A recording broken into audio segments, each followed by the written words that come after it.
দীর্ঘ 22 বছর ধরে চলছে ভারতীয় টিভির জনপ্রিয় ক্রাইম থ্রিলার শো সিআইডি। লম্বা সময় ধরে যার অন্যতম জনপ্রিয় চরিত্রগুলো হলো এসিপি প্রদ্যুমান, অভিজিৎ এবং দয়া। তবে এবার সেই টিভি শো নিয়েই জানা গেল দুঃখের এক সংবাদ, আর যেটি হলো সিআইডিতে এসিপি প্রদ্যুমানকে আর দেখা যাবে না। বিষয়টি খুলে বললে সিআইডি থেকে চিরতরে সরে যেতে চলেছেন এসিপি প্রদ্যুমান চরিত্রের অভিনেতা শিবাজি সাতম। আর এই খবরটি প্রকাশে আসতেই রীতিমতো মন ভেঙেছে দর্শকদের। তবে এর কারণ নিয়ে কোনো তথ্য প্রকাশ করা হয়নি। ভারতীয় গণমাধ্যম বলছে জনপ্রিয় ক্রাইম থ্রিলার শো খুব শীঘ্রই একটি বড় মোড় দেখতে পাবেন দর্শকেরা, যেখানে মারা যাবেন এসিপি প্রদ্যুমান। আর তার মৃত্যু দিয়েই সিআইডি থেকে পুরোপুরি বিদায় নিচ্ছেন এসিপি প্রদ্যুমান, অর্থাৎ অভিনেতা শিবাজি সাতম। অভিনেতার সিআইডি ছাড়ার এই খবর প্রকাশ করে লিখেছে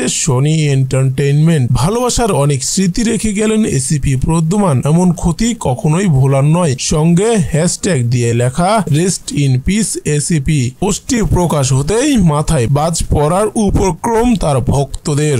অনেকে ধরে নিয়েছেন মারা গিয়েছেন এই অভিনেতা। পরে অবশ্য বিষয়টি স্পষ্ট হয়, তিনি শুধু অভিনয় থেকেই বিদায় নিচ্ছেন, কিন্তু সেটাও মেনে নিতে পারছেন না তারা। এসিপি প্রদ্যুমান চরিত্রটি আগামী পর্বে একটি বোমা বিস্ফোরণের দুর্ঘটনায় মারা যাবে। পর্বটির শুটিং ও ইতিমধ্যে শেষ, খুব তাড়াতাড়ি এটা সম্প্রচারিত হবে। এদিকে শোনা যাচ্ছে অভ্যন্তরীণ গোলযোগের কারণে এই শো ছাড়ছেন অভিনেতা, তাই এর মাধ্যমেই নতুন এসিপির খোঁজও শুরু করেছে প্রযোজনা সংস্থা। তবে শিবাজিকে ছাড়া এই শো এর জনপ্রিয়তা কতটা থাকবে তা নিয়ে প্রশ্ন উঠেছে। তো দর্শক, আজকের এই ভিডিওটি এই পর্যন্তই।